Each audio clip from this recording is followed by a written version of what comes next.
in screenwriting. So my parents were okay with that. They were not okay with you want to what? Screenwrite? Right. You know?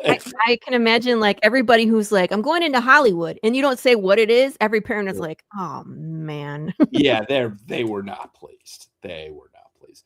But yeah, so AFI met a bunch of really cool people, and it still took like 18 months after I got out of AFI, but I got my first job, and that was on Spider-Man, the animated series of the 90s. So 95, I guess you're calling it now Spider-Man 95. Some people are.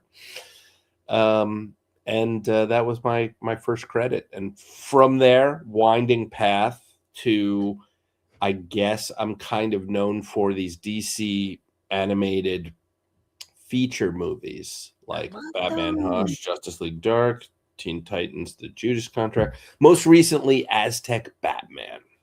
Cool. So there you go. All caught up.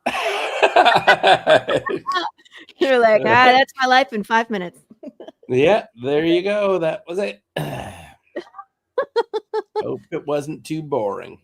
Oh my gosh. But I'm sure there's 8,000 stories within that 5 minutes. Like that's just you could write a book. That's the way. That's the way. That's the way everyone's life is, though. Yeah. You know? So yeah. So let's talk about how did you get to Area 51? Like, where did the concept come from? What were you pulling from? Well, I actually, there's like two. It was like kind of two ideas. The first one was kind of unrelated in that what would happen if aliens just put down a pedestal and it just had a red button on it? Like, would we press it or would we not? Right? Like, I don't know. I was talking at a bull session with some friends at the AFI, actually. Yeah. And you know what? Like, nobody else was kind of interested in the idea, but it kind of, I had another piece of an idea, which was, what if Area 51 was a movie studio where like your cheaper aliens would make galactic reality programming? And I was like, I'm going to write a novella incorporating those two things, incorporating the button and incorporating my main idea, which is Area 51 is a place where aliens come to make B movies, and you know, it's like the cheaper producers. And so it's kind of like, it kind of has the tone of Seth Rogen's The Studio, or Dating Myself, the Larry Sanders Show, mixed with Men in Black. It's such a funny concept because it makes sense. Like, you can't get into Area 51 because there's aliens there. Like, where that's always our thought. Like, it's because aliens. But it's like, actually, no, it's because the aliens work there and they're making movies. So it's a closed movie set. Sorry. Yeah, it's basically that. There you go. Right. I mean, and so we explain all the stuff like over there in that that page. The guy's like, people were abducted last night yet again, and the guy's like, I'm shocked, right? And it turns out they get their budget for their show from the Science Guild, and the Science Guild wants that data about probing, right? So they've got to kind of do it while they're shooting. Like, campers, good, you know. Right. You got to have the probing. There's no getting out of the probing. Right, and there you go. So yeah, that was issue number 1. We just finished the Kickstarter campaign for issue number 3. Yes, congrats on it. Yeah, we have some cool like we have some good variant covers if you launch down. The digital still might be active. If you want to get in on that, but if you go to just the main site, and that's at area51comic.com, And I can't write into your chat for some reason. I can do StreamYard it. doesn't let me connect up with Google, Area my 51 YouTube. comic.com. Area51comic.com. Yeah. So that gets to our like personal website, and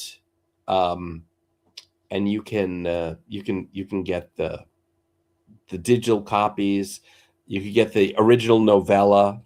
So I guess I gotta kind of explain how we made that comic. The other little weird thing, and this is for your writers out there, is I'd always wanted to do an experiment. That I've come to, and other people have said this, so this isn't like a new thought, but there are like two types of writers as far as prose writing and screenwriting.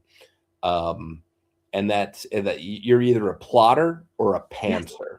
Yes. Right?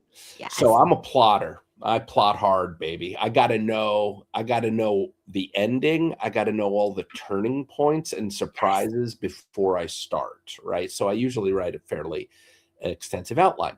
Your pantsers, they don't care. They're just going. They got a visual image of a character, and it's like it's a guy, and he smokes a green pipe and wears a bowler, and he's got a cane.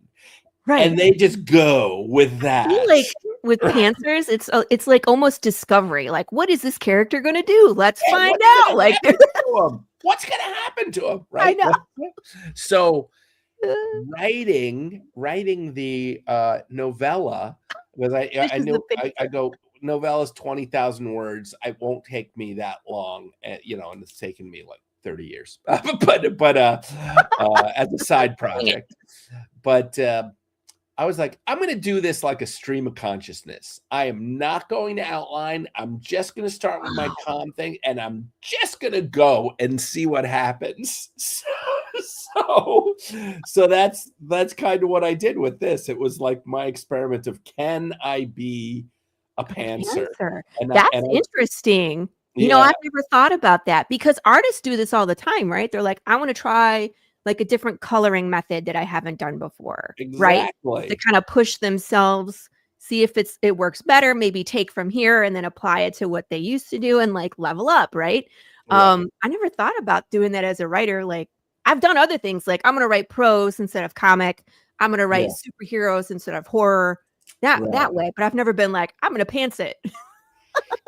Well, I also, so I decided to like try everything at once. I'm like, I want to do the humor. Usually I go for the big raunchy laugh in my screenplay stuff, or the shock. Not when I'm writing kids' cartoons mostly, but I do like a good reveal, like, whoa, he's dead, or no, they're alive. It's my mom. Like who knows? What if they were all three? Yeah. Dead alive mom. I always loved in high school Life, the Universe and Everything, or The Restaurant at the End of the Universe by and I'm forgetting his name right now. Anyway, those are very good books. and I'm like that too. It's like when I'm on the spot, I can't remember. He's got this droll Douglas Adams. Oh, right. Douglas Adams. So he's English. So he's got very droll, dry humor. And I'm like, I find that humor interesting. I'm going to try and do that. And I kind of failed at that because my laughs are like kind of bigger and sometimes just pratfally.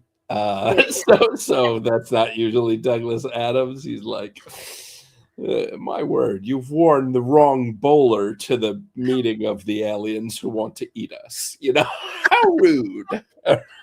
How rude. Yeah. So, but yeah, so that's by Don Wynn.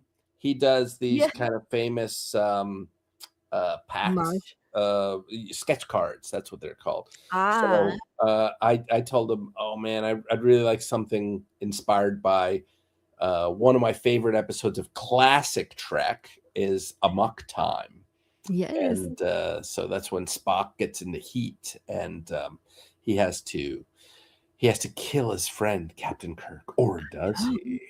Mm-hmm. That's the famous, like, the music. Exactly. That's the music everybody Da, da, da, da, That's what I'm talking about. So I was laughing at your covers too because I was like, this was like everything aliens I can tell you love. Like Star Trek, Star Wars, like they're all out there, but there's so many like this is classic. I remember Yeah, watching if you go down, you'll see Josh. My artist Josh White, he loves doing this, and he's like, even when we're way behind, he's like, I sketched out the Total Recall cover. I'm like, dude, we need the pages. He's like, no, I want to do this. like artists, you cannot. This is better. It's like taking a dog and like, here's your food right here, and they go, no, it's the daffodil I want over there. The artists, man. He's like, no, I have to get this out. He just had to get it out. Yeah. You know what I mean? It was in his head, and he was like, I need to get it on paper before another shiny thing distracts me. Yeah, this is actually the 40th anniversary of Total Recall, the cover that they put it out with. So cool. So we changed it with all our characters, and I thought, I'm like, well, even though it's not on the cover, why don't we have a Quado? And he immediately said, yeah, I was have like Kitty Quado with the doctor, you know, like this is it. This is it for me. I was like, Quaid. I was like, that's it. Open your meow mind. Right? Quaid. Sorry. Yeah, no, that's going to become a sticker, by the way. Oh, awesome. And yeah, and then we've had very good luck with the draw me ins. There's a couple of the finished ones you can see if you go down a little bit. Yeah. That the blue guy and the person getting coffee dumped on them. Oh no. Yeah, so we've I just kill all my drawings. Yeah. So yeah, it's like and you can see in both 1, 2, and 3, we always put in 3 that almost finished preview pages of the issue that's coming out, right? There we go. So yeah, there's some over there. And we've just been having, so I met Josh actually. So I've been doing these DC movies, and I thought, oh, it'll be so, you know, I want to try and get into DC Comics, and I only got to write one, like a 10-page future state story for Green Lantern, and yeah, that's exactly it. That's exactly it. Sometimes, but so Josh does everything. He does pencils, colors, inking, ballooning, you know, lettering, and something called flattening, which I'm not sure it exists, and he's just trying to complain more that he does more than me. Ernie, it's a real thing. Okay, flatten. Okay, flattening. But anyway, no, I know, I believe him, but yeah, like look at the care in some of the backgrounds. Like he has the background posters of some of the Alien films that are in there in the toilet, and one of them's Gone Camping with the aliens that probe you, right? And I'm like, why? He just throws in these little details that are just so good sometimes, you know. Fish does that too. He was doing some pages and he just threw in some extras, and I was chuckling. That's my favorite part, is when you guys, when your artist has like a sense of humor and they insert it into places that you didn't think about on your page, like background. Well, it's really hard to, if you go back to like number 1 and you look at that first cover, no, for the first issue. Go back. Sorry. I'll push all the buttons. Here we go. So I would, you know, like I had to, I'm describing this. I'm like, well, here's the back of a studio. I want it to be open so you can see something's being shot, but I'd like there to be an alien there reading his script and taking a smoke break. And then he was the one who was like, well, they're probably doing like a show about humans, right? And Yeah. I'm like, well, that's kind of weird and fun, like, and then I'm like, what is, because all of this is extremely high resolution. I'm like, what's he wearing? Yeah. And Human suit. and he's like, well, I figured that their like costumer would that they could see that Earthlings wear stuff with advertising on it. Oh, So, yeah. but they would make it up and they would screw it up what it was. So he's wearing a thing for like a drink, like an Mountain energy drink. drink, but it's called Mouth Drink. And Mouth drink. yeah, and the slogan of it is "It tastes." It So tastes. now this has become a complete thing. If you go all the way down to the last page on this one, and I think you'll see there's a mouth drink poster. Is there? No, it's in 2. Sorry. Oh, okay. That's Oh, okay. I can go to 2. they're the alt cubs. Yeah. Check this out. At the end of it, there's a mouth drink print. I think it's all the way at the end. No. There it is. There it is. It So, tastes. so we made these mouth drink prints for like fake ads, and then there's one in book 2 of like it tastes Now right. with multiphasic flavor nodules. Multiphasic flavor nodules. Yeah, Delicious. of course you would have it. And then actually in the comic itself, there's a mouth drink ad, and I put on like warning, mouth drink may cause, and it's like, do not have an aquatic planets, may cause plague number 2. Like there's just like a bunch of stuff that I threw in it. Could exploding eye is a thing, I love that, where they're like, may cause a brain goo. cancer, mouth cancer, toe cancer, and you're like, Yeah, so drink it's this. kind of like we thought that so we're finished with number 3. Number 4 hopefully is coming at the end of the year, and then we'll collect everything into a graphic novel. But we plan on making mouth drink shirts because there's some brand. Yeah, like I don't know if it's gonna be mouth drink. It's just gonna be like, because it's on cans that the crew is drinking, like the energy drink cans. It's like mouth drink. You need a full-on commercial. So it's just, I mean, the dream would be to get a Korean company to make an energy drink that we could put the mouth drink can on, right? Like with the warning label. Done.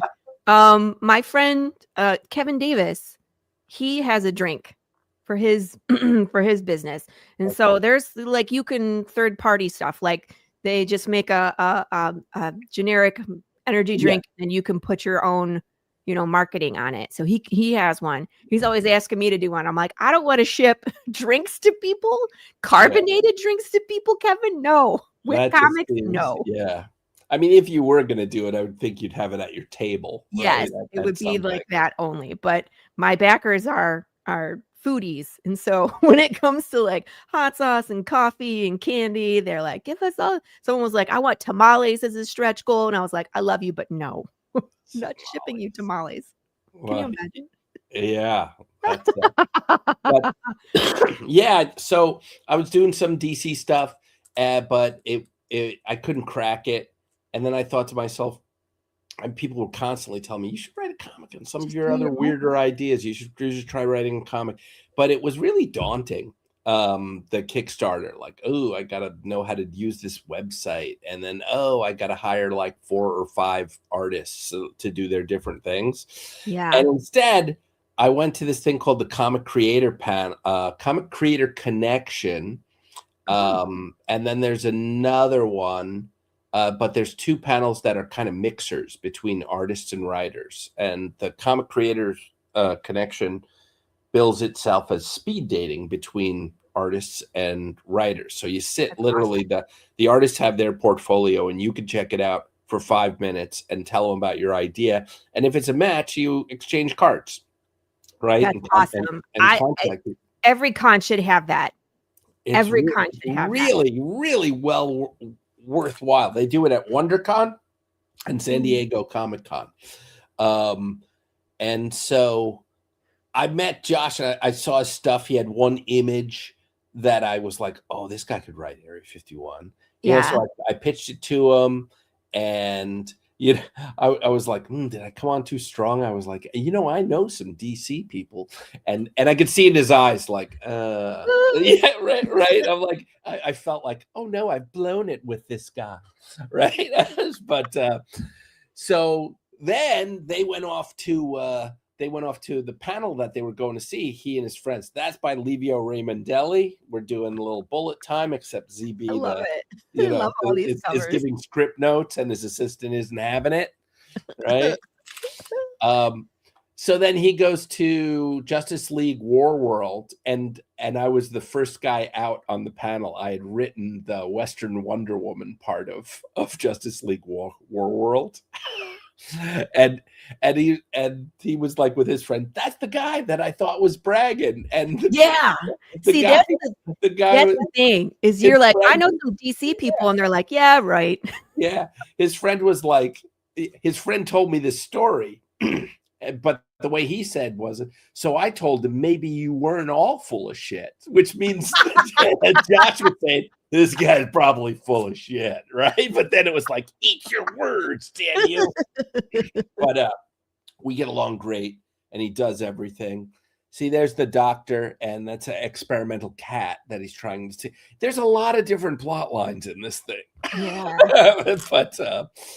But yeah, Dylan, I had some technical difficulties at the beginning, and I had to like take off of YouTube and Facebook and put them back on. So I don't know if that had something to do with it. Because yeah, we're missing people. I don't know what happened. So good morning, Nem. Sorry. Continue with your story. Yeah, no. So that's how I met Josh, and he was actually incredible. He owns a graphic design company in Arizona, so he's not from the area, and I think that's why he was like, I want to do everything. Because in LA, you get the artists who are like, I want to do my favorite thing, which is either color or pencil or ink, usually, or they're lettering specialists, right? And so yeah, he was dumb enough to do everything. Yes. I mean, there's pros and cons, I think, to all of that, because when you have just the one person, like Fish does everything. You don't have to wait for them to pass things back and forth. And a lot of times you're dealing with multiple schedules, right? Right. And like one person could be done, and then the other person's on vacation, and then you got to wait. Or that was the daunting part for me, right? And I've had it. Hey, William. I've had it where sometimes the artist and the colorist are arguing about, what needs to be on the page, and then I have to step in and be like, this is what's going to happen. You know what I mean? So there's a bunch of things that can happen that you can avoid by just having the one person do all the stuff. But when you have that one person, if something happens to that one person, whoa, that hasn't even come to my mind yet. We got to finish. Right. I was like, all right, it won't happen, knock on wood. But I'm just saying, like, if that one person is like, hey, I broke my wrist, which happened to our buddy Brian Wolf. He broke his wrist, and he's like, I'm out of commission for, how long it takes it to heal. So wow, that sucks. Yeah, exactly. When my artist gets sick, which is Fish, the whole team goes down. So it's just, there's pros and cons to both. You know what I mean? I think it's great. Fish also writes his own stuff. I'm jealous because I would love to be able to do what these artist guys do, because then you can just go, right? Yeah. It's my idea. I can make it happen. I can do all the things. You don't have to wait. And a lot of times, you don't pay yourself for your own time. Like, I don't pay myself when I make merch. I don't pay myself when I'm spending all that time building the Kickstarter. That's not considered, part of the cost. And so when I'm Kickstartering, I'm paying the art team and the print and the ship. You know what I mean? But artists, a lot of times artists, hey, speaking of, hi, Grant. There's a ton of artists in the chat right now. But, a lot of times their Kickstarter goals are lower because they're not paying themselves. So they can hit their goal a lot quicker and not have to worry, about raising $5,000 because you got to pay a whole team. So I don't know. Right. You do miss the collaboration with other. Yeah. But I think Fish, it's such high demand that there's never going to be a time where people are not going to want to work with you on their stuff. But that's the other drawback, right? Because when you're an artist and other people want to hire you, do you put your own stuff aside to work on the paid jobs? There's all this, pros and cons. Yes, you in do. the You get biz. paid, Mm-hmm. because people require food to live, and those people that have the food, they want something called money for it. Yes. What the hell? Nem says you really have to worry about that one person who is arguing with the different personalities in their head. Happens to me all the time. Shout out to Matt who launches. Ooh, you launched today. Good luck, Matt. All right, good So luck. the Night Slayers. Yeah, we finished. I mean, it was cool. We weren't asking for that much. We just want the printing cost. Say again, Ernie. Yeah. Well, I mean, when we did issue number 3, it was like we were kind of feeling it from having done a couple. So I lowered it, and we just needed printing. The printing and cost basically is what we needed, because the issue was a beast itself. It's got 31 pages of story in it. So yeah, like the first one was 20. I think I wanted to have it like be 6 issues at 20 a piece. And then I thought that's Kickstarters, get 120 pages. Then I noticed that my books 5 and 6 were a little light. So I just collapsed them into one. So now I've got 5, thinking, it'll be 5 at 20. And then the first one was 20, the second one was 23, and the third one was 31. And I'm like, well, now it's only 25 pages to 100, and I don't want to do like a zillion pages. So let's just crunch it even more and have a lot of stuff happening in every issue, right? Like one is really the only one that was off the old plan, right? And it has a couple good surprises, good things in it. But 2 speeds up, and then 3 even more speeds up, and has so much stuff in it. Well, and there's something to be said about about the pacing and the storytelling. Like at some point, it's like it has to come out. It has to be in that issue for it to make sense. You know what I mean? It's like there has to be good stopping points. Grant has a good point. When writers get jealous of artists, I don't think they realize the hundreds of hours that go into drawing a comic book or the physical toll that it takes, right? Because I can write a script in a day. We absolutely don't know. Yeah. Right. I can write a script in a day. Ask William. I can get him a script. Here you go. Right. But a lot of times these artists, these poor guys are hours. Even the fast ones, like I worked on this and it's a day. You know what I mean? And so when you times that by 32 pages that's in Ernie's book, it's like, especially if you want. I mean, we did it on purpose. At first, we were about 7-10 pages in the first one. He was doing very detailed work with a lot more definition, and it looked like a little more realistic. And then he had a couple of panels which were very flat in 2D, and I was like, what if we just changed it to this to make it simpler? Because I would want it to be 2D animated, because I work on these things and I work on other animation shows. I could actually, when we have the graphic novel, the trade, the plan is for me to go into those same people that I work for in Amazon or Netflix and go, hey, I've got this. Can we do a 6 or an 8 episode cartoon in the kind of the titmouse style, the Archer style, if you know what I'm talking about, right? So he's like, sure, and that would be a lot faster. And I go, let's do that. But if you look at like Deviant Art and stuff, some of it is very painterly. Some of them are much more figured out. This one I was like, let's do a flat in 2D, colorful. The color palette with the aliens, we want it to be like really cool. And so then, depending upon his time and how he feels, all of a sudden he'll just start attacking the back of the frame. and Mhm. it'll just put in shit. And then I'm like, well, that guy looks too interesting. I'm gonna have to put in some dialogue for him. You know, he's like, okay. I'm like, and now I need him to appear next page so I Right. can pay off this joke because he made him too good. And Uh, that's how we ended up with extra pages. Mhm. Mhm. yeah. Well, no, that was this is the one. This is moving. This is story moving day. I had to get all this stuff to lead up into our big finale, which is our fourth book. Of course, it's not a finale. It's just a 4-book arc. Arc, Like I could right. do 100 issues on stories that were in alien sets of movies and Right. shows. You know, like that is. I can rattle off episodes of that. But I think that this 100-pager will be like really kind of cool and give you quite an idea of what it can be. So that should be fun. Fish says it kills me when I stick a friend in the background for fun and then realize I have to keep them in the background for 6 pages. Yeah, Whoops. I don't think Josh. I mean, maybe he's getting a kid in there or something, but because we have this draw me in, and Yeah. sometimes it's a bit of a pain. Like in the first issue, we ended up getting 4 draw me ins, and it was only 20 pages, and it was all done. And we're like, we got to rip apart some pages and put in more panels. Right. So now we kind of have a couple, like an assistant coming up to somebody, right? And I'm like, well, if we need that one, that's going to be it, right?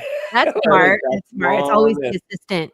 right? Yeah. Because you have gophers and assistants in Mhm. these studio lots, like carrying stuff all the time. So Copy. I'm like, okay, that tentacle guy could be one of our draw me ins. So we'll see. Smart. Um, Do you have a cameo in your book yet, Ernie? no, but I figure into the plot of it went meta. The what do you call it? Um, the novella. So Mhm. in the novella, it's just like it's very meta and very Douglas Adams.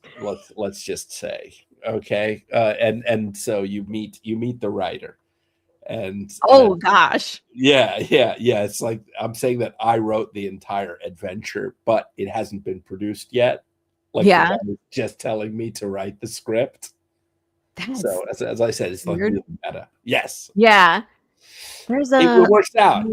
As far as in the plot, it works out. Even if you read the first one on digital, the guy's saying at the very beginning, I have a sequel to this thing that we're doing now, and it's like a sequel to a movie you haven't shot yet. He's like, I don't know, maybe it's like the prequel or the original. I get confused sometimes. So I've like put that in there, and in the end, it's like, are they doing this time and time again on a loop? Yeah. I Huh? feel like this is what Hollywood is doing with a lot of their movies. Exactly. Thank you. It's my That's a big overall soapbox of mine meta, that I yeah, get on, yeah. it's my meta commentary about Hollywood and stuff. Mhm. So yeah, there's a lot of, while it is like loosey goosey, but they call it out in there. It's like some of these plot lines go nowhere. There's characters that pop up and never come back again. It's like a stream of consciousness. That's exactly what I'm saying about my work. No. Did Yeah. you see, and I know a lot of people love this movie because it was new and it was different, but did you see Weapons? We're gonna go on a little tangent here. No, I haven't, but it's on my list. It's on my saved list. Is it Don't good? Huh? don't have high expectations as a writer because all those things you said No. happen. People were like, "Oh, this is the second coming," and then I haven't heard anything about it. Yeah, I mean, like, it was different and it was an original idea, but as a writer, I'm like, "Why is this imagery in here? And then what was going on with this? And why does this character have this ability when nobody else has, and it's never talked about or explained?" You know what I mean? Like, there's just so many. I feel like it was either, and I hate to say this, I feel like they either pulled a bunch of ideas and schlepped them all together, or it could have been an AI script. because it's that. No, I would doubt it. That was earlier. It's that like slop together where I'm like, what are we doing? But people loved it because of the overall arc. But like all the little stuff that they threw in there, it made no sense. So, but you have to watch it, and then because I mean, like my husband really liked it. But I think as a writer, when you're watching it and like after the movie, I was like, well, this is bothering me. And the more I thought about it, I was like, none of these things made sense. And why are they even in there if they're so throwaway? So it wasn't until after I was just like, nah. By the way, like early in the show, I saw your husband pass. Oh yeah, he's home. And I'm like, what's the over under? I think I'm going to see about 3 or 4 passes. So far, he's been good. He's only been 1. I think he only went by once. We'll see. My dog is in here too. He's sleeping on the floor, but he's here. By the way, Matthew Creek, author, it is Area 51 Studios. Oh, did I not type it in right? No.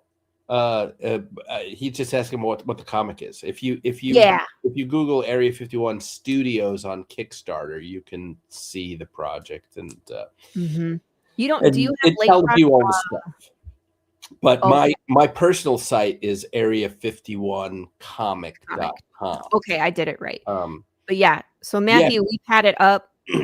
This is what we've been looking at is on Kickstarter, just so you can see the history and you can see like interior pages and you get the good spiel, right? And then if you would like to purchase, it's the digital copies, correct, that are on the website? Yeah, there's some digital copies that we can always get you either at area51comic.com or you can use that, and then if you put /KS, it goes right to the Kickstarter. Oh, that's smart. Yeah. So we can reuse, but that's for number 2, and we've just recently done number 3. So it gets, the world gets bigger and richer as we go, which is like really, really cool. And we have fun with the splash pages and stuff. Actually, the cover for number 3, that's half of the double splash page of the alien landing. Cool. Which is crazy, right? Yeah. Double splash pages, man. You're going to have fun when you get to your collection, your graphic novel, because it's like you got to plan for those page turns. Well, would we use the same page turns as the comic? But I guess you got to, if they line up correctly, because your double splashes have to be on the same place. So if you have odd number, even number, it messes it up for where the. Well, no, we're about to send this thing off to the printer, so we make sure. But yes, we're gonna have to. Well, that's why we got some fake ads, so we can always put in like another page to get it back on. That's what you got to do if we need to. So the fake full page ad of alien product just tickles both of us to make that.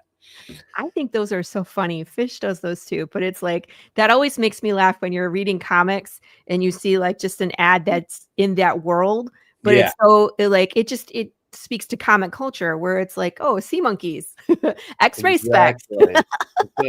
What was that one, like Gulgan Man or something? Get the power, and it's a guy like in an Amish hat, but he looked like he was strong. I was like, what martial art could this be?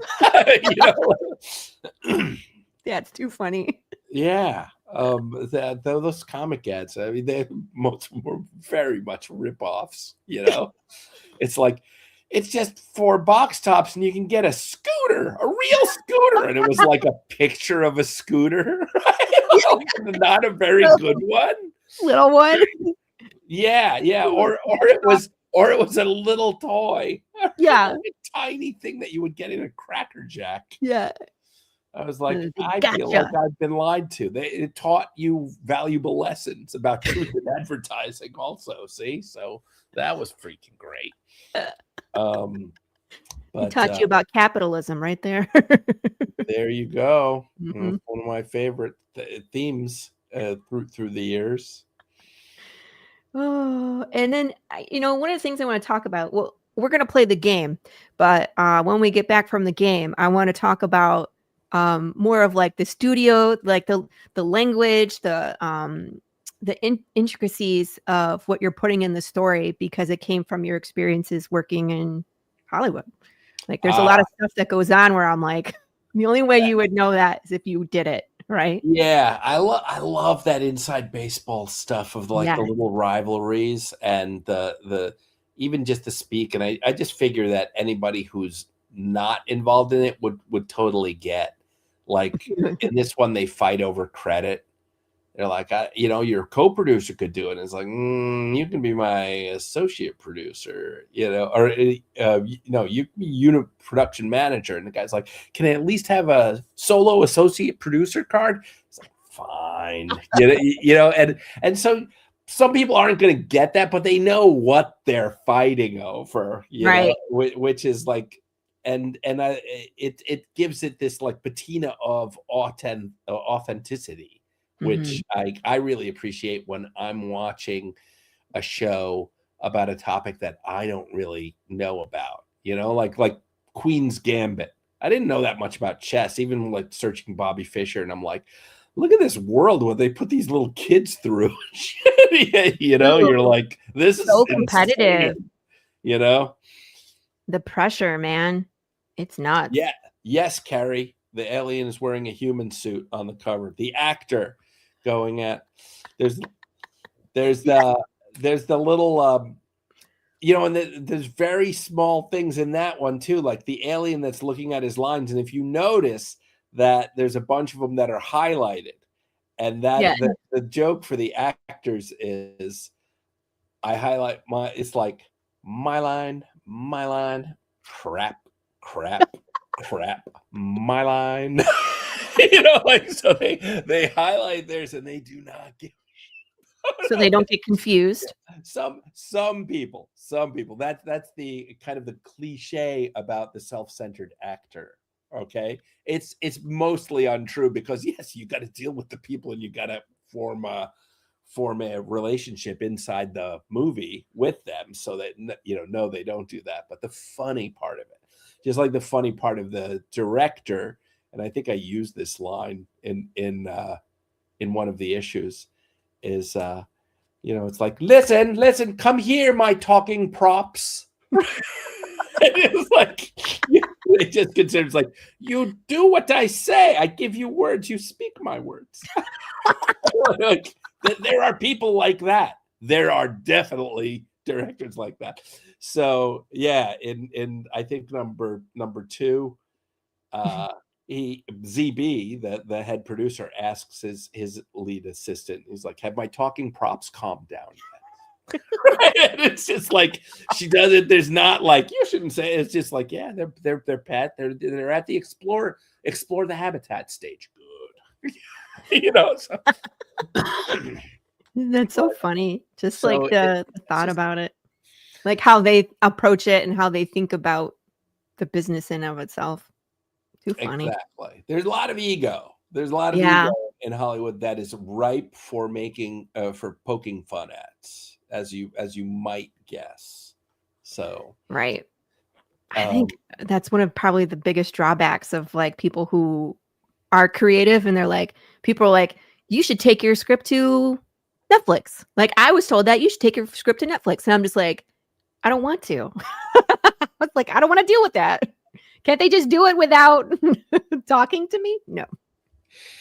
Well, you don't want that either. But no, you want. I mean, Netflix is beautiful for doing that. If they do pick you up, I would say, 2 things. A, you'll probably lose the project, because the only way they'll do it is if they own all the rights. But B, now all of a sudden you're a person with a Netflix produced show, and it opens a lot of doors, and a lot more eyeballs are on your thing. So even if it doesn't come out perfectly the way you want it, it's still out there. Yeah. And that, you'll be more of a name brand. So it would be. I was told by someone, and this ends up being true, that only now it's even worse. So this person was like, your first script, if you're lucky enough to sell it, you're going to lose it. It's going to be rewritten into something unrecognizable of what you started out, but you will have $250,000. Yeah. And people will be calling you to write more scripts because of that one. So you just forget about it. It's like your kid that died in the war. Yeah. Right? And you give them like, and I was like, that can't be true. I want to be in it to the. It's exactly true. It's yeah. And that's why I think I wouldn't give them, especially Path of the Pale Rider, as my first script. I'd have to. I mean, do you hang on to the ones that you truly love as like a later project and give them some? But what if, you know what I mean? Like, that's the winner. That's the one that gets you in the door. So yeah, the thing is, you can't think like that. You can't think like that, because that's the one they're going to want. If something breaks through, they want the one that breaks through. They don't want you like, but this one's really good too. It's just not as good as that one, but you can have that. They won't. But they're not that into that. They see 800 scripts a day, right? They're not gonna. It has to be. So I was like, I got optioned. And this movie ended up not being made, but it was like, I think it's still one of my best my best scripts. And I talked to this other guy who had written some other movies that did get made, go out thing. Yeah. And I was like, oh man, they're giving me these notes, and I'm not sure I want to do them. They're kind of compromising the integrity of the script. And he looked at me and goes, oh, you're still from film school. He goes, let me tell you something. There's two ways the way they taught you in film school was you can sell out to the man and have your work destroyed, or you can make a principled stand and make them see it your way to not do that rewrite. And he goes, that's false. Those are not your two choices. Here are your two choices. You can write it the way they want it, or they can fire you, hire someone else to write it the way they want it. Those that's are the truth of it. two choices. And I was just like, it was like reality, like a cold bucket of water directly on my brain. I'm like, oh, I better not. I better not, because then you're difficult to work with. Yeah. So that's worse. And it does suck. That does suck, Dylan. So, I mean, it's like you have a choice of, do you want it to be made and have people see it, but it's not going to be how you saw it. It's going to be how they see it, what they think is going to sell, right? Let me tell you, you want it made. Yeah. Don't make the mistake. This chance only comes around sometimes once in your life, and then you don't get another chance because they're like, well, that person doesn't want to do it. They're not team players, blah blah blah. So you should definitely. In fact, I would now say it isn't your first project that is going to. It might be all projects right now, because it's the Hollywood's kind of crumbling. Something new is rising. It's like this a whole tectonic shift in a volcano, where the volcano slides into the ground and then something else is coming up, and we're not quite sure when it's going to stop sliding and whatever. So and for the people in the chat, I'm not under any pretenses that my script is going to be picked up by anybody, right? I'm just making comics. I don't have any clout. I haven't worked on DC animated anything. So they would probably be like, who's this kid? Get out of here. You're bothering me. Like, that's you never know. Reality. You never know. Somebody else can pick it up. I was on a show for what do you call it? Amazon. And it was a great show. One of my favorite shows that I've worked on is called Nico and the Sword of Light. And that one was made as a school project by 4 friends, and it was a motion comic. Wow. So it was one 20 or 30 page motion comic, and a development exec saw it. A very talented development exec called Melissa Wolf, now Melissa Moss, I believe. And she picked it out of the pile and said, I think this could be a great show. And it was really fun to work on. And boy, oh boy, the episodes were done well, and the animation in the last season is just like crazy good. But I think that some of those people, so because artists are like a very breed, it comes straight out of you. Okay. Yes. And they're like, it's not what I had in mind at all. You know, I'm positive that happens. But they got 3 seasons out of it, man. Right. So I don't know what their contract was. I don't know, and that's it too. It's like, what does the contract say? How much Yeah. are they involved? You know what I mean? Netflix usually just sends you a check, like, here you are, here you go. Oh no, Like, I was Laurie. See, you're talking about Ernie 5.0. Not Ernie oh, 1.0 is like my words are my children. Ernie 5.0 is like how big's my check? I mean, and if I get to do stuff that's creatively satisfying, yeah. that's a bonus. But But sometimes do I'm they right. let you make decisions? Like, can you, when they're turning out stuff, if you're like, wait, can you add blah blah or take out blah blah? Do you get to any say in that at all? Are you talking about like that comic book project or like a project that I'm doing, you know? More recent ones, like your Batman, the Aztec Batman. Well, that's doing anything for DC Yeah, it's its and own Warner animal. Brothers is like they're possessive of Batman, as you might think, Yes. right? But so I couldn't say like, you know what, Batman becomes like he gets sprayed and he becomes like Spock with emotions. Suddenly he's just touchy feely and he abhors Doesn't understand violence. it. You Yeah. know, like they would be like, that's not really our Batman. It's like, Right. you know, not my tempo. Smack. Right. Right.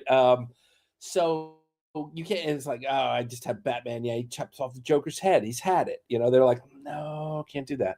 Yeah. So I've got to pitch things and then they'll go, what about this? And I go, oh God, let me put that in. That's a great idea. Yes, do that all the time. And then, but mostly it's them doing it to me. Like they're like, well, we don't like this Poison Ivy sequence. Get rid of Poison Ivy. We have plans for her. We have plans for another solo thing that we're doing. So, okay. Be like Harley Quinn. All right. You know, Yeah. it's like, yeah, don't use Poison Ivy. We're doing something.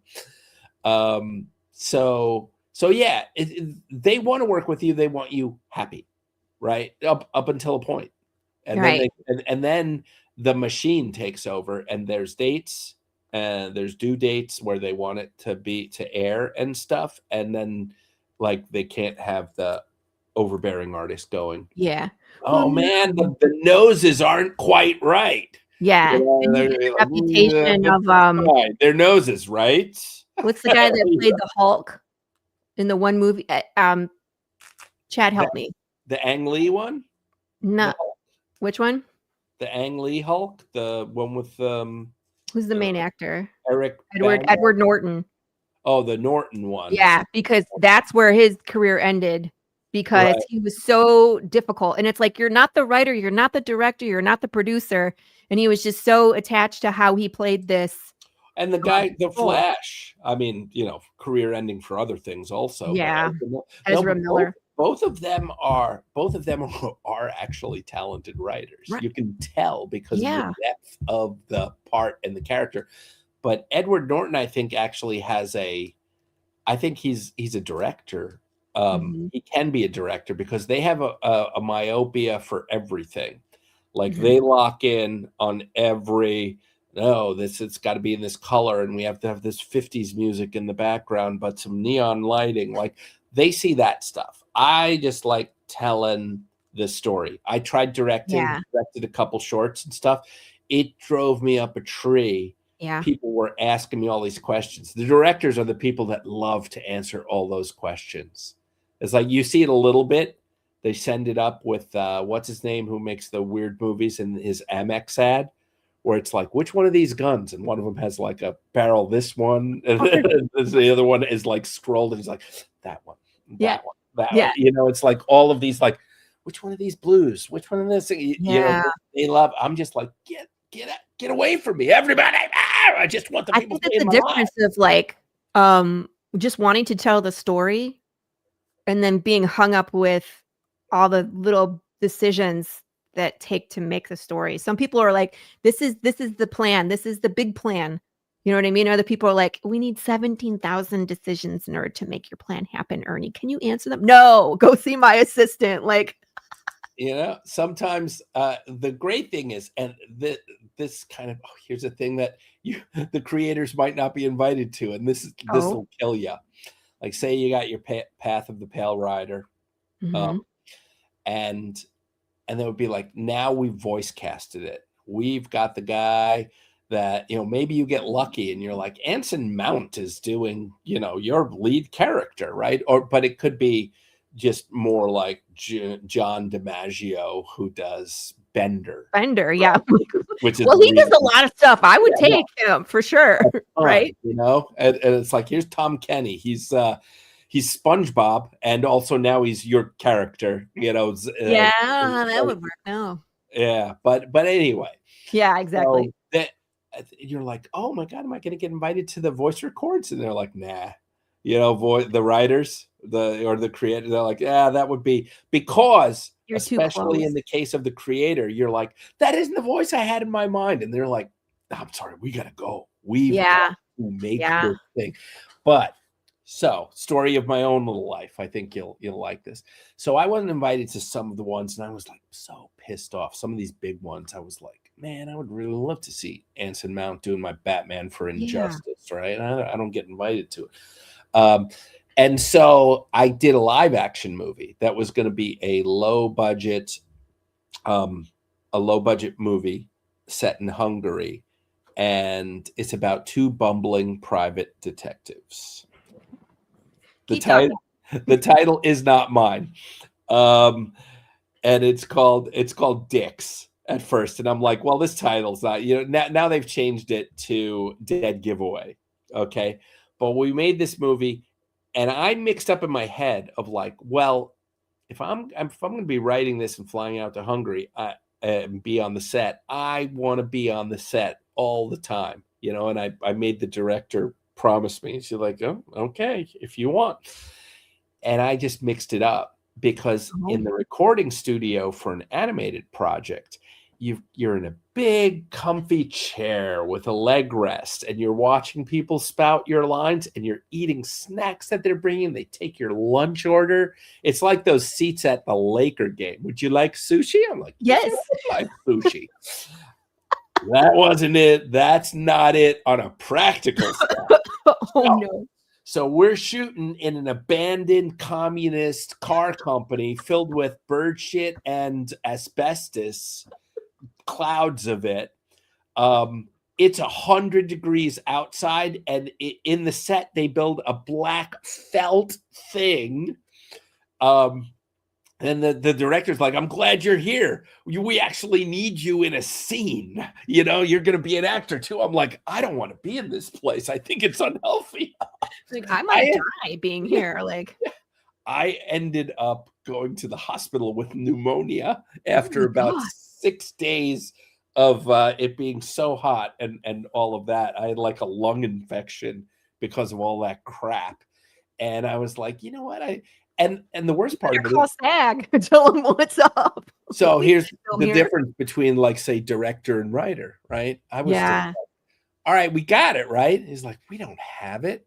There was a little wobble on that thing, and the voice quavered, and I'm gonna get this master, and then we're gonna do this, that. And so I would go walk around, come back 6 hours. They're still shooting on the same scene. I'm like, you're not at a different point already? Like, that's how you know when you don't have the temperament to be a director. Right. You're like, just speed up. I want to hear something new. I want to hear my other words. Right. So yeah, I started coming later and later and less. And I was like, yeah, I guess I don't need to be on the set. Screw it. I guess I'll just come to the premiere. Yeah, or maybe like show up to the big days, like the big action scenes, and be like, I just want to be here for this day. Yeah, in live action that would be really good. But even then, we got a fight that was like we had a stunt team that they were in Dune and Dune 2. They were one of the fight teams that were in the background, just like trying to kill each other. They're very, very professional. This fight is. Well, the movie itself, it premiered at the Smodcastle Film Festival, which is Kevin Smith's film festival, and we ended up winning Best Comedy Feature. So Wow. it's kind of like winning the New Jersey version of the Golden Globes. But it ended up that it's coming out on physical media later this year, and it's going to be Smodcastle Film Fest and Kevin Smith present. So I That's got to shake awesome. his hand when we won and everything, right? So that's coming a little bit later this year. But the experience of doing like that was like so super low budget. It was so there weren't seats. You'd have to sit in them. All clothes that you wore, they turned brown and you couldn't wash them and you had to throw them out. So like anything you wore, your sneakers or whatever, Yeah. it was brutal. It was fun for a second, but it's great to have the stories to talk about it. But boy, oh boy, now I'm past it. Ernie 5.0 is like, Yeah. yeah, you guys get like, I want to be at the premiere. I want to be on a panel. Like that you can pretty much do. But you got to not stress out about it if they don't invite you. And if you be cool about it, you'll get more invites to it. Right. But Makes sense. but slowing down the train is something that they cannot and will not have. So they, it's like, that isn't how I heard It it costs money. in my head. Is possibly the worst thing you could say if you were invited to and I mean voice record. anything that will cost the production to slow down or cost them additional days of filming money is they don't like that. They do not. So wait, we forgot to play the game because I got so into your story. So let's pause and we're gonna play.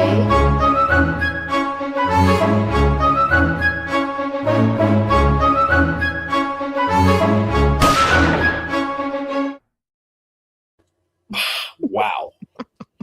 This is very odd. This has happened on no other podcast, so I don't really know what to expect. Including will a boxing glove come out of my screen and just hit me? I promise you there's no physical contact. Okay. You don't actually have to hug the things, but we just want to know if you would hug these aliens or not today. And I've pulled them from all over, all different types of alien movies, shows, TV, whatever. And then you can tell us if and why you would or would not hug them. So we're going to start out easy. I always start out easy. And then, of course, we will move to the more gruesome side. Easy as in E.T.? Of course it is. Of course I'd hug little old E.T. But, I mean, not when he would be like gooey and gross when he was sick. But, yes, the dry version, 100%. Now, there was this thing that happened between E.T. and Elliot, right? Because the more Elliot was with E.T., he could start to feel E.T. So I don't know if I would hug E.T. because I don't want to feel physically what this alien is feeling, especially if they're probing him back. I'm a pass. I don't know.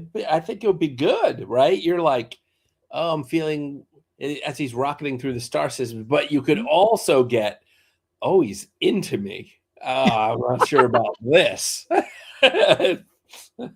Ew, ew, ew. Yeah. That long finger is getting nowhere near me. So is it a yay or a nay? Ernie, are we hugging E.T. is a yay for me. It's a yes. Chat, you feel free to chime in if you're hugging these aliens. So. And then Alf. Alf is okay, man. I mean, he drinks, he smokes, right? He's good stuff. So I think we'd get along great. We'd probably do one of the side hugs while we're watching a sporting event in a bar. So, I would hug him. He looks like he would be soft and he would like pets, just like my dog. That's actually a guy in the suit earning minimum wage who hates his life. I don't know. There's a ton of I think that goes for almost all of these. There's a guy in a suit. Yeah. Dylan is hugging. Which one? Are you hugging both? Yes and yes. Okay, we are. Yeah. All right. Now, some aliens are alien-ish, and other ones, well, we escalated really Oh, quick here. that's a That was no. supposed to be by the end, but apparently not. Oh, yeah, that's gonna be a no for me with that little mouth that comes out. Nuh-uh. I'm not getting it within arm or tail range of him. No, I think you can just go ahead and shoot yourself if you see this one coming at. I don't think you can outrun them. I mean, No, it's just the acid blood. The I it there's nothing good about these. no, no. No. I think that was from Alien 3, based on the sleekness of the head. I'm a big Aliens Or fan. which one this was. I think this is just like a figure. You know what I mean? It's just Oh standing. yeah, it could be the pre images from Geiger. Yeah. It's Or something probably I over thought the one from number 3 was like the dog one that ran on the ceilings. Yeah, they were like much smoother, but they're always there was another like people one Yeah. too, right? In number I'm 3, not sure. got somebody. Oh. Oh, Kang and Kodos. Mm. Oh, a lot of drool there. Ooh. I feel like the dome would stop the drool at least. Yeah, yeah. No, but what about? I mean, the slime is going to be on the tentacles. Look at the teeth too. That's not great. I think you can pop off that dome. I think they do, and they eat. Don't they eat people? Yeah, I'm gonna probably pass on the hug for Kane and Kodos too. Yeah. I I don't think they know. would be fun to hang out with Yeah, because they're funny, but I would not hug them. yeah. Homer's like, "Are you guys gonna probe me?" That's what I Yeah, was thinking I'm too. pretty He's like sure that was assuming the the scene. They're like, position. "No, it's your turn, Kodos. I do not want to probe him." He's like, no probing. Yeah. No, He thank looks you. like a human that hasn't learned how to wipe properly. Oh, there needs to be some maintenance before probing. Oh, the cone heads. Of course. You're hugging the cone heads? Okay. I'm hugging the corn. This was a great movie. Yeah. I really enjoyed this movie. Didn't Yeah. this start as an SNL skit? Yeah, it Yeah. did. The movie was great. Yeah, I mean, after they filed their teeth, I would probably hug. With the sharp teeth, I was kind of weirded out. I think it's Dylan, yeah. you're hugging It's everybody? fine. No. Yeah. No. Yes. Yeah. I'd hug them too. I don't know if I would eat at their house. No, that might not be great. What else we got? Oh, Martian Manhunter. Martian Manhunter. I mean, I don't. Can you or Does he hug? would Yeah. he ghost you and just go right through you? Right? Like, not cool, man. He's like, mortal. Yeah, I think you'd get the. There's always a thing for me in this of like, well, how's the uniform and the cape going through? Like, you can't have everything. It's just like an acknowledged thing that people do, but really, they would have to strip buck naked, so you're seeing Martian Wang, and then all of a sudden it disappears in front of your eyes and then comes at you. You would be like, this is not going to be good for me, right? So yeah, Just clothesline you with yeah. So you would just get that right in the throat with the thing, because that makes no sense. It makes no sense unless, I mean, he is a Martian. well, it's all illusion. So maybe he is naked and he just maybe his clothes are the illusion. Tights on, right? So just you're like, but then what's he doing in these meetings with Wonder Woman? He's like, my illusion is you see this, but really I have raging Martian wood that I am hiding by using this. He forgets to like push the button and turn his clothes on. Yeah, never mind. I've got a lot of like the only one that makes kind of logical sense is the Flash vibrating everything that is on his body through when he goes through.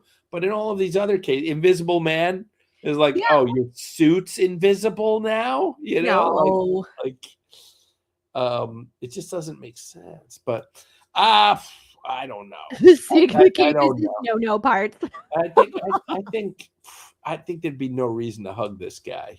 I don't think he would like hugs. Yeah, I think he would be angry. Hands up.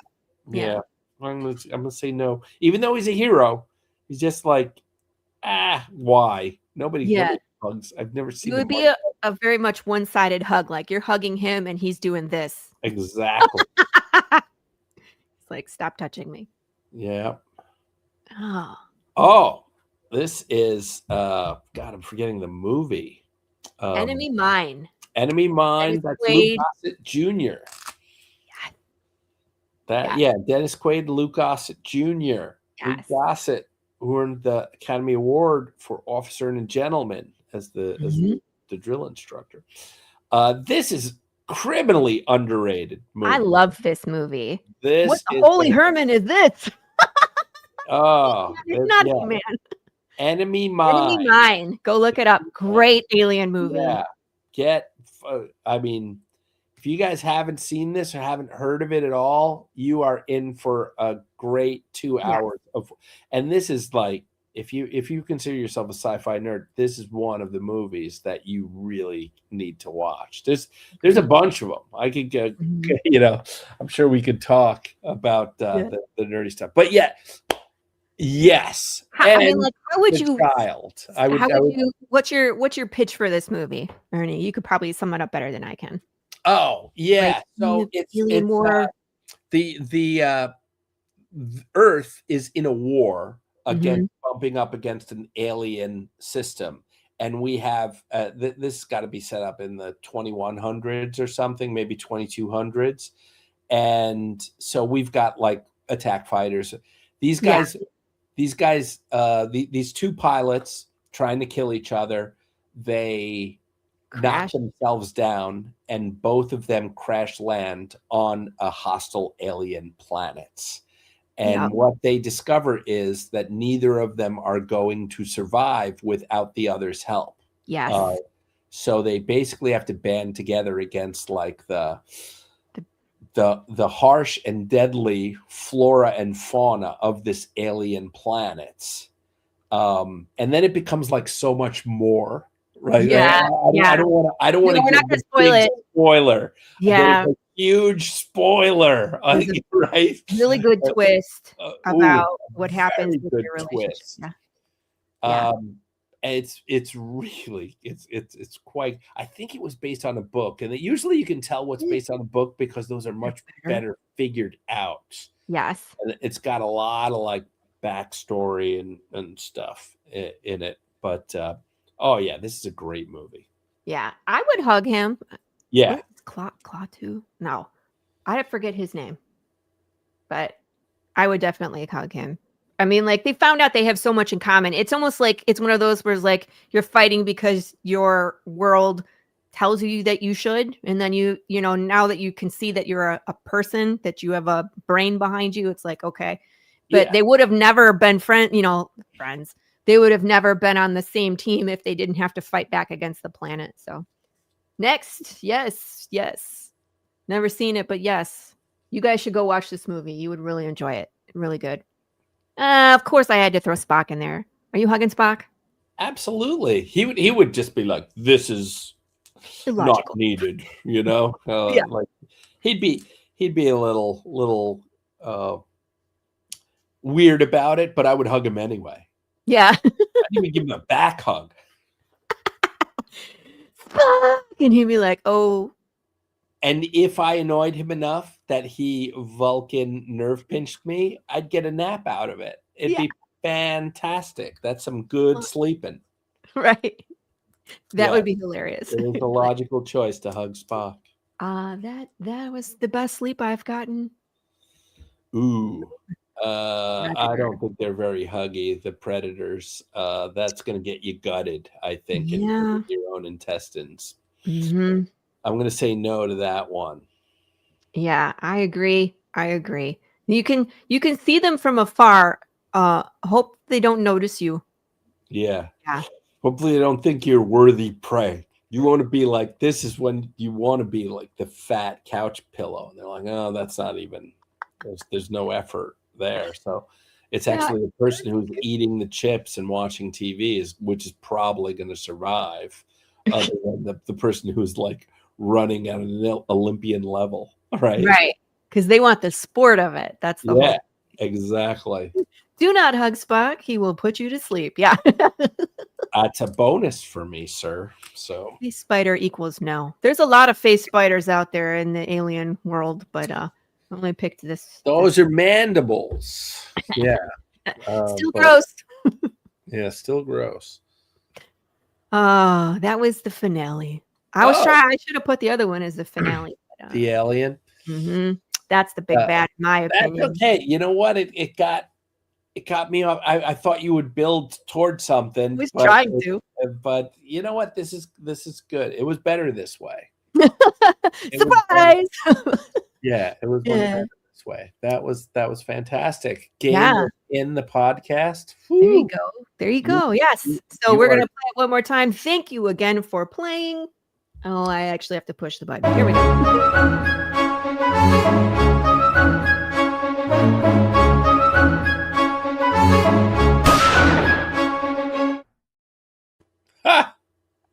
Gotta love it.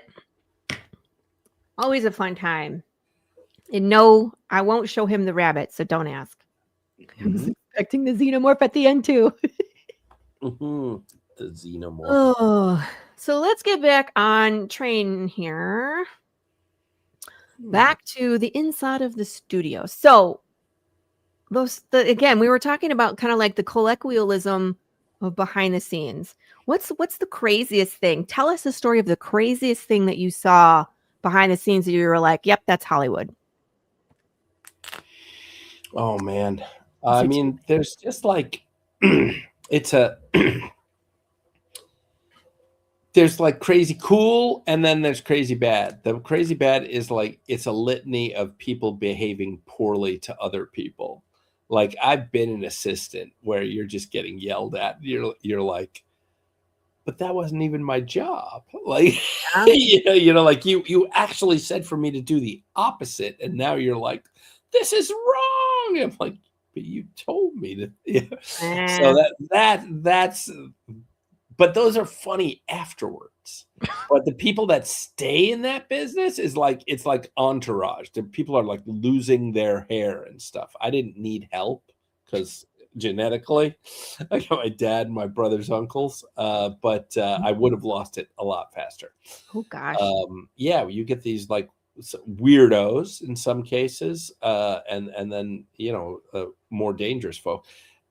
Hollywood's kind of cleared that out very well now, and you know, since the Weinstein of it all. Yeah. So there's a lot less of those creepos, but they're still there. So that's poor. But it's really like, you know, you're when you're on the set of something and you've been there for like 12 or 15 hours, and there's just kind of like this bonding experience, and that's when the actors are just like they're just eating like a burrito with you, and I'm like, man, I hope we can get this done before the sun rises, and that's when they become like just real people, you know.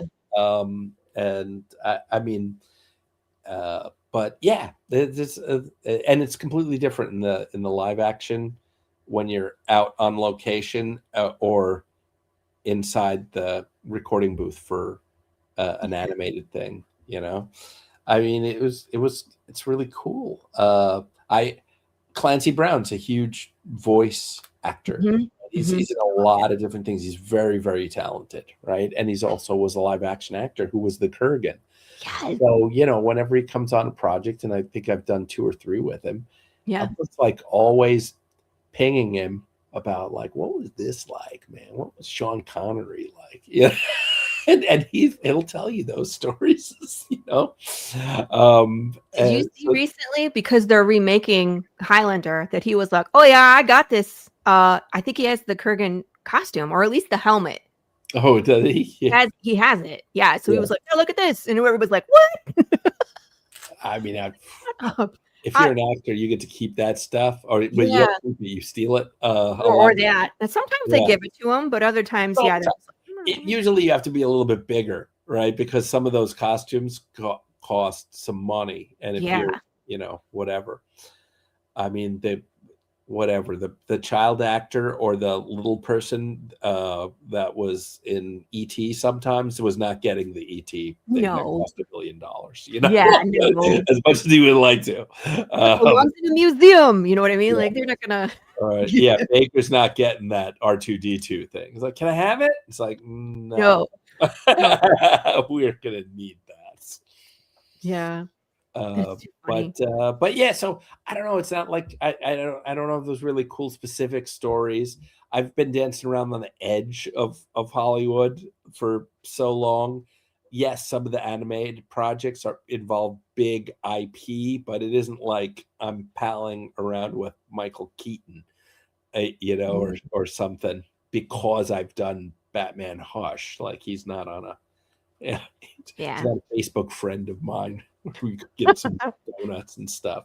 talk to him Have every. friends like that who have those relationships. It's more publicists and people who do voice casting and stuff on some of these are just like fantastic.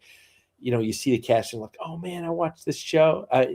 That person's in this show that I love, and this show that I love. It's like really, really cool when you get to talk with them sometimes. But they're there to work, and it goes really fast. So they might be there for the whole movie, and if they have 30 or 40 lines, they're out in 2 hours. So you can't. It's Really all have about time. Yeah, Serenity and Firefly, yeah, from what's her name, who's Zatanna in some of the movies. So it's like you can't go bother them. They don't like that. no, They don't like I it. know, which is They hard don't like it because from you're the like, I love writer you. coming over. Like the director's got to talk with them, but the writer's like, hey, Yeah, like, I loved you in Firefly, and she's like, leave me yeah, alone. Come on, yeah. She's like, I haven't heard that before. right? You're like, damn it, I'm just gonna go sit down. Yeah. I didn't do that. I'm gonna go. Well, but at least the consolation prize is I'm going to go sit down in my comfy chair with a bowl full of snacks next to me. Grab another free soda. Right. And wait for my lunch.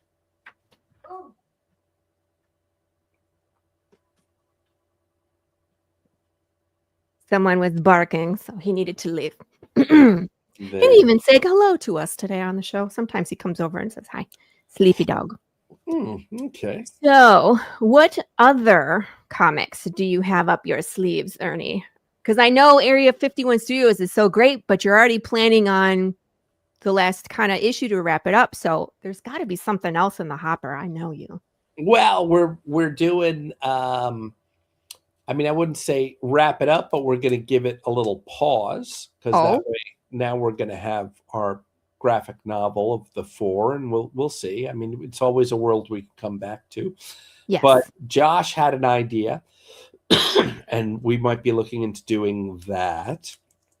And then it looks like I'm going to be writing. I've pitched an idea to a small company called Gungnir, and it's called Aviana 6. It's an original idea. They do graphic novels like 80 or 100 or 120 pages. So I'm going to do that one's just going to be a straight graphic novel, no floppies. Yeah. And it's basically overall it's kind of this avian bird race takes over the planet. Takes over Earth? Yeah. So then you become part of the empire of the Kraku, like this bird race, right? And it's weird. It's more serious. I was gonna say, is it comedy? No. No. Like, yeah, it's pretty cool. So I don't want to get to, I know it's an idea that you've seen before, but it's all in the execution. Exactly. Like everybody. What I love that some people say about Area 51 Studios is, boy, I've seen a lot of Area 51 ideas, but this one is totally different. you know? So The like when execution. I can do that, so and anything is out there. Like Earth getting taken over by aliens is not a new idea, but it's just how you do it in the story you choose to tell and how you want to execute it. So I'm really excited about that. And I sold a fantasy novel that I had written about 20 years ago. I had the Oh, manuscript, but this same company is going to be coming out with that. And that's more of a prose thing. But since cool. they are a graphic novel company, they're going to put art. Every chapter is going to have one Art drawn page. picture, Yeah. like one piece of key art. And supposedly, he wants this thing to be like a grimoire, since Oh, it's about a magic user, right? It's about a interesting. mage. So there's going to be like little things scrawled in on the side, but even in the ebook. And I'm like, how is he going to do this? So Yeah. this could be really cool.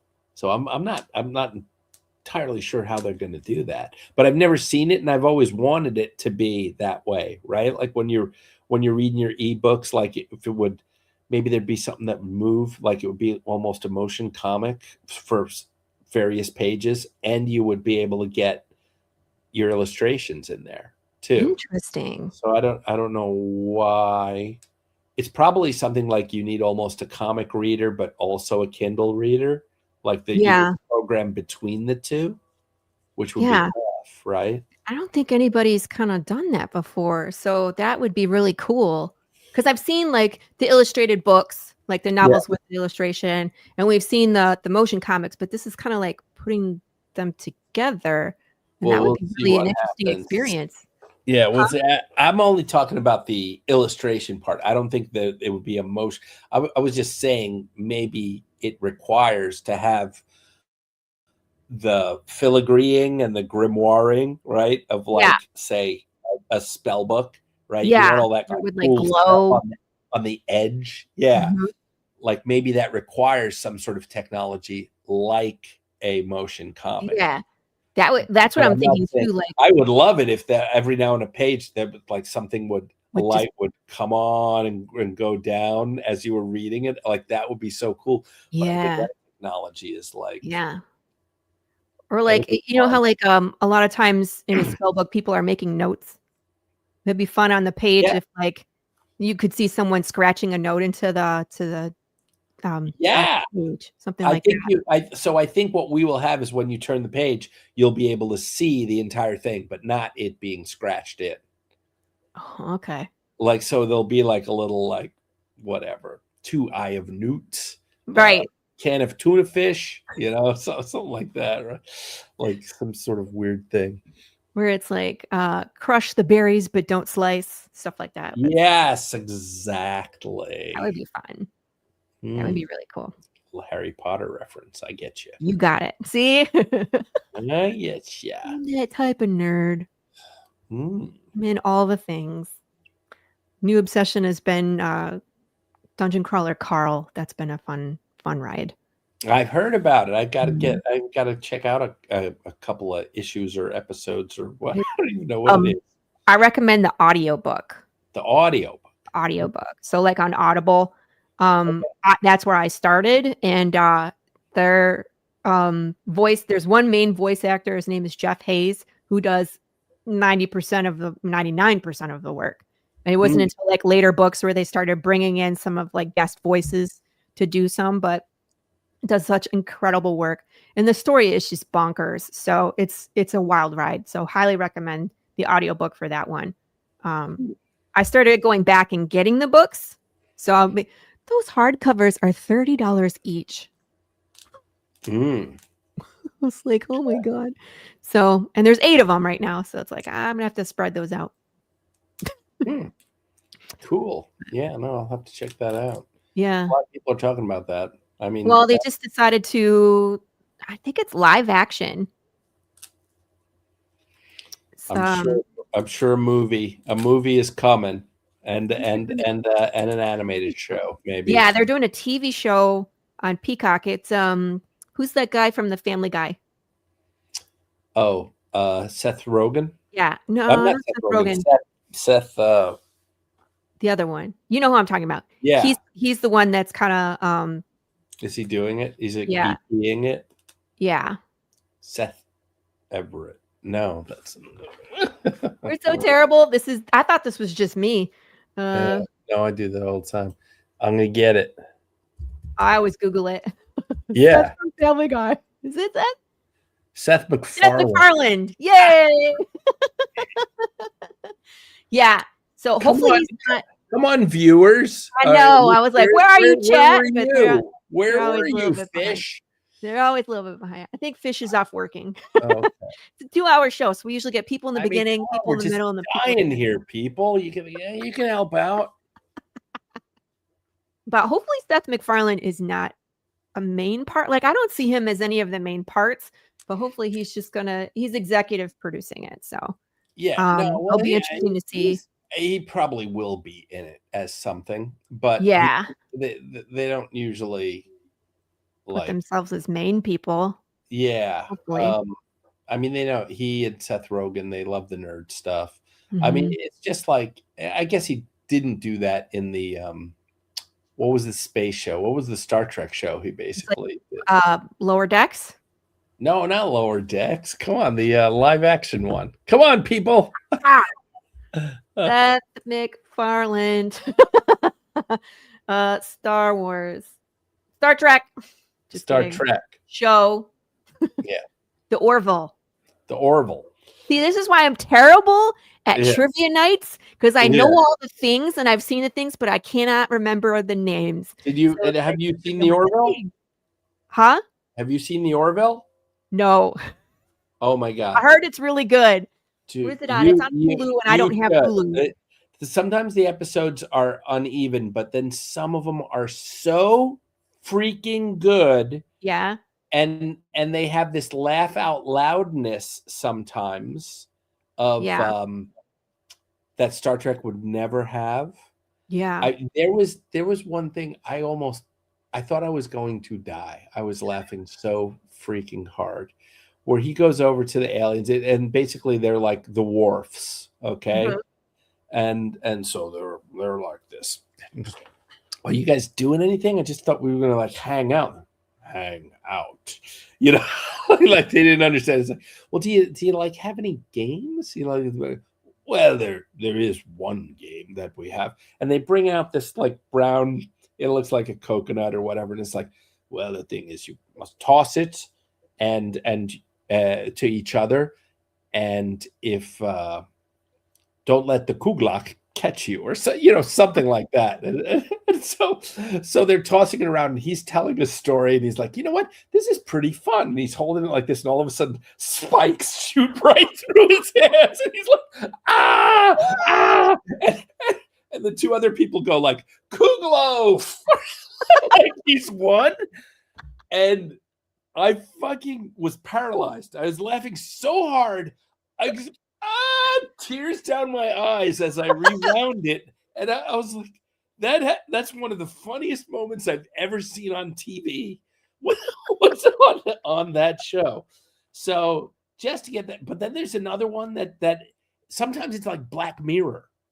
Really? They do one where if you do something bad, like I think that was like they didn't get up. The people didn't get up on the subway seat. So now you're on this basic game show where if you don't get enough likes, they lobotomize you. Oh shit. Yeah, and it's like so the crew F's up and one of them's on it. Right? And they're like going to lobotomize him. And so they have to do all this stuff with social media and influencers of like, I'm going to help you out on this. It's like, okay, we've got old pictures. We're going to put you with a puppy. He loves puppies. Gosh. We're going to get that out there. And it's just like, you could see the varying, the tails fighting against each other. And I was like, no, he loves puppies. Maybe he's better than that. I heard he didn't feed his puppy. Like, oh, no, it's going down. You know, like, and that's too spot on. I loved the Orville. Some people were like, nah, blah, blah, blah, too funny or this. Then it was uneven because sometimes you would get this deadly serious episode And then other times it would just be this is kind of funny, this is kind of weird. And then they would try and pull off like a battle episode with, with a scary race that wanted to eat them. So tonally, it went all over the place, and the networks hate that. So they can't sell it as whatever, it's like, we wanted Star Trek. We wanted new Star Trek, and now you're doing these things that are very Black Mirror-y, or this is making such a, this is too funny. It's funny. It's too funny.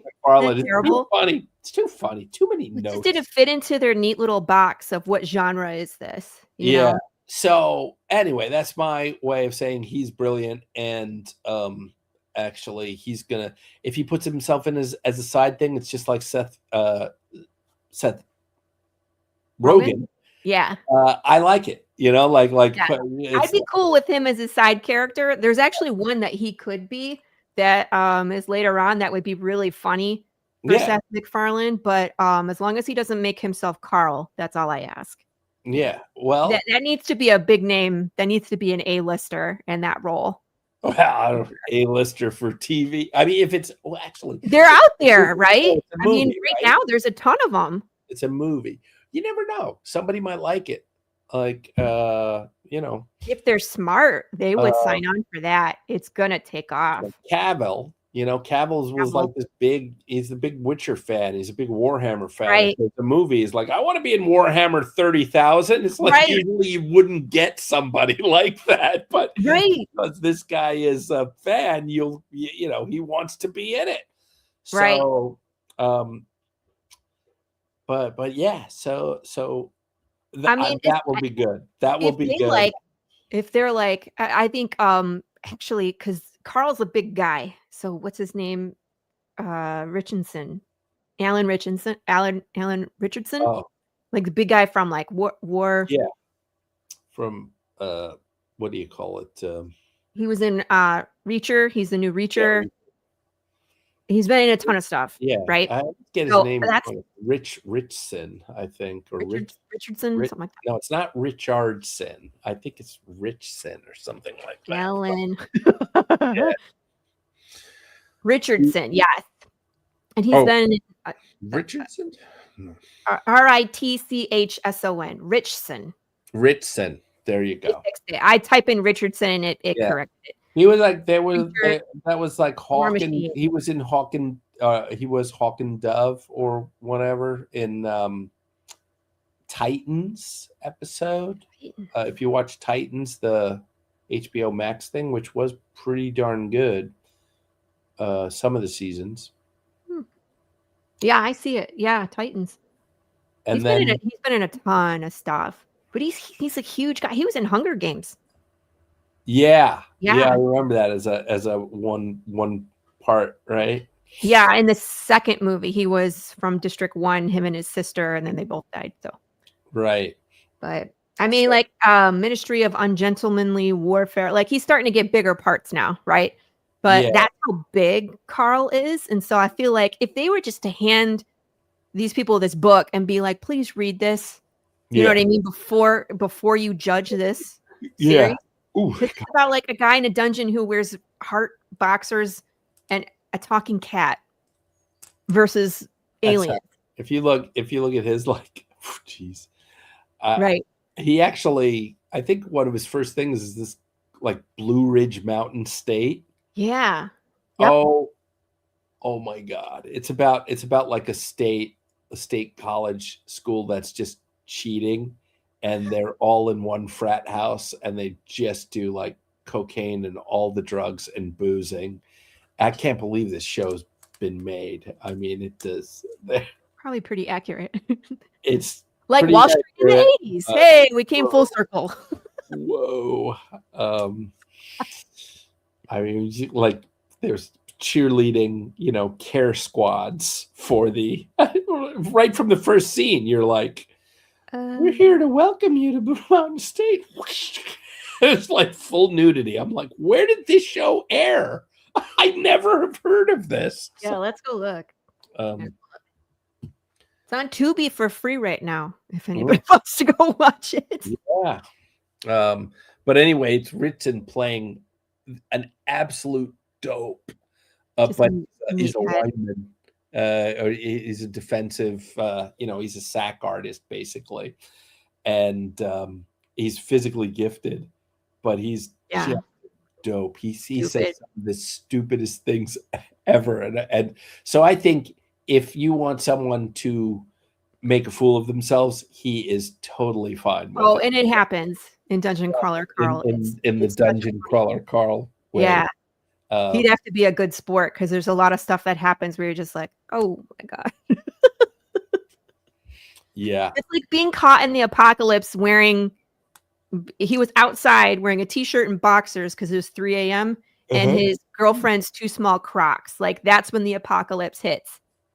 Right. Oh, and so that's that. And he's outside yelling at this cat who's making too much noise, and all the buildings collapse on the planet at the same time. So it's like you have nothing. You're not even wearing pants, and that's how you start the apocalypse. Oh, that's fun. Good time. Anywho, I digress. Back to Ernie's projects. Let me remind you where you can find Ernie. We have the website up here. Let me scroll up. We've done lots of talking. Yeah. Where is it? Here it is. Here is where you can find Area 51 comic.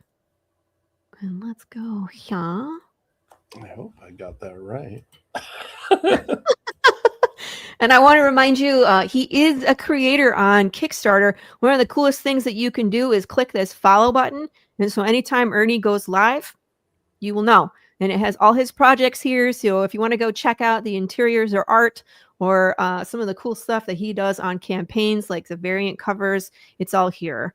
So feel free to click in and click around, getting a good idea. Yes, if you would like to. Yeah, if you'd like to follow, or just follow me on Kickstarter so it'll tell you when the 4th book is coming. And that one we're going to do, someone told me, no, they'll kill you if you don't do floppies, if you've done floppy for 1, 2, and 3, because there's completeness out there.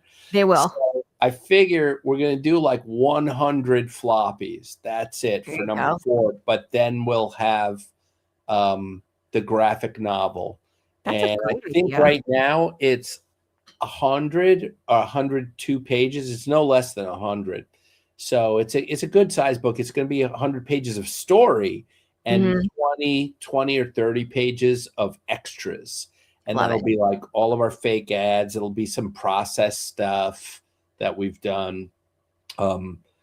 If you have seen it before, in issue 1 and 2, we put in 2 pages of the novella and then show Josh's sketches for the pages. Cool. And that operates as kind of a preview.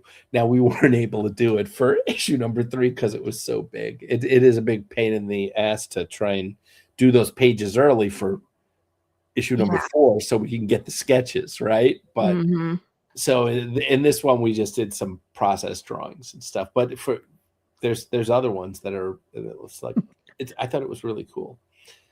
Carrie says, okay, I have to explain Carrie to you, Ernie. Carrie loves to do fan art. And so she wants to do fan art of your characters. She says, I want to draw you with an alien drunk driving a spaceship.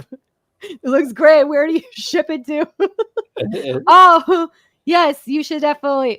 You can probably, can she friend you on Facebook? Like, where would she send you? Oh yeah, I'm very easy. If anybody wants to, apparently I'm the only Ernie Altbacker in North America. Hey, so I'm on Facebook, I'm on X, I'm on Instagram, and I am on LinkedIn.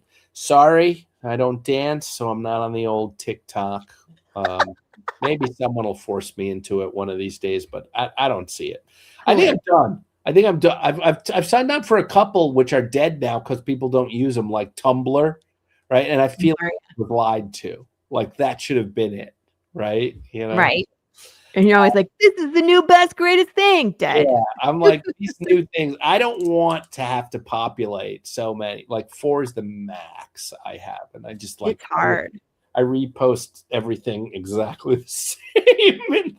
Yeah. I don't really know how to do it very well, but it's always about my projects. And, Ernie, it's not going to twerk for you, Carrie. We're just going to throw that out there. No twerking. You don't want to see. Nobody wants to see that. I trust me. But yeah.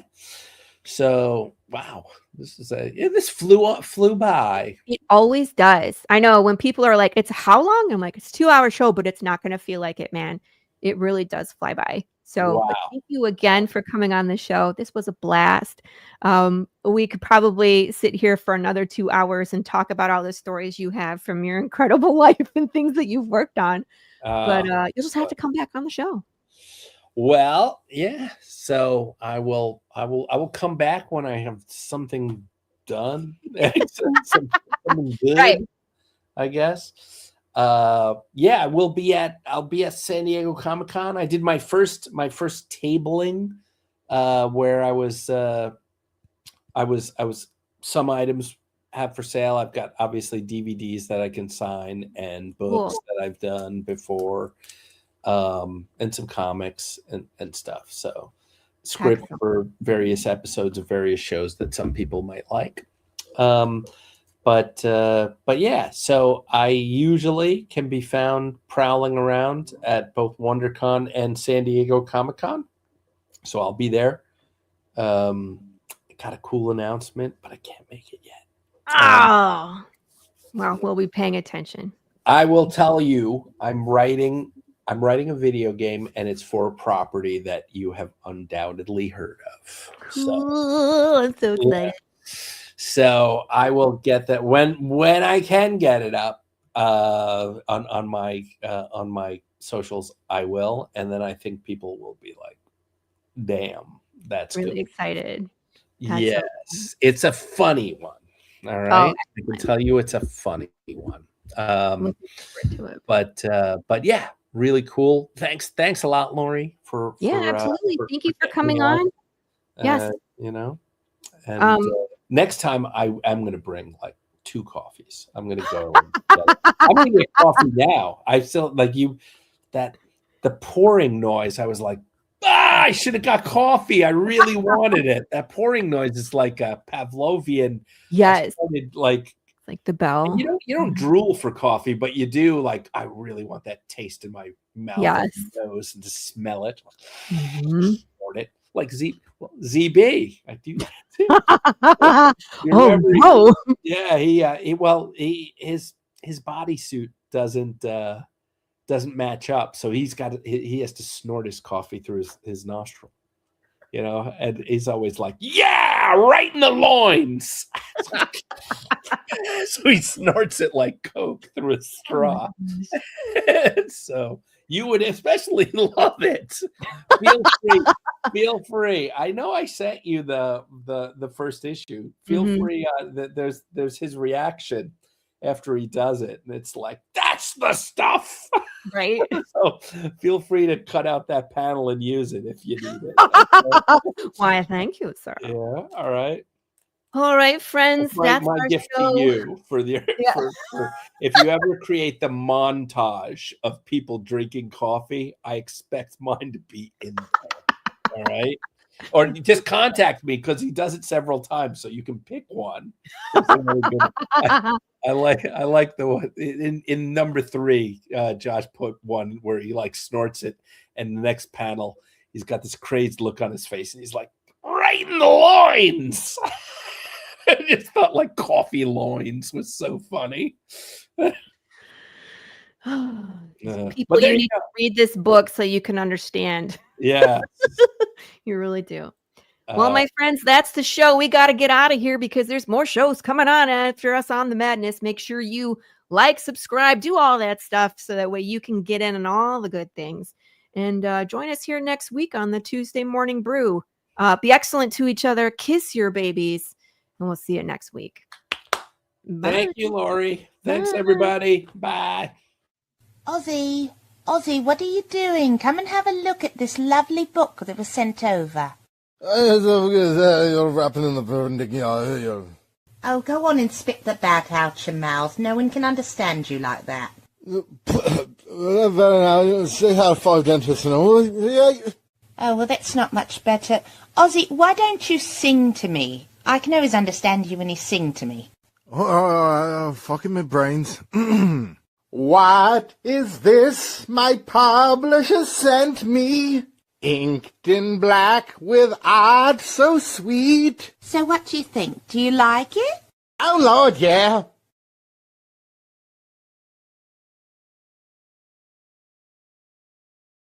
What is Path of the Pale Rider? Oh yeah, Path of the Pale Rider is a Western apocalypse comic book series where death is broken. We're following a cowboy through the wasteland as he sifts through conspiracy theories trying to figure out what the heck happened. We don't have flesh-craving zombies. We have people whose soul didn't leave when their body died and their mind slowly rots. There's no magic bullet to the brain. There's no escape.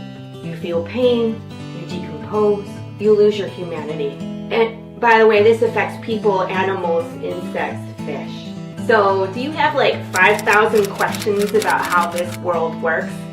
So does everybody else.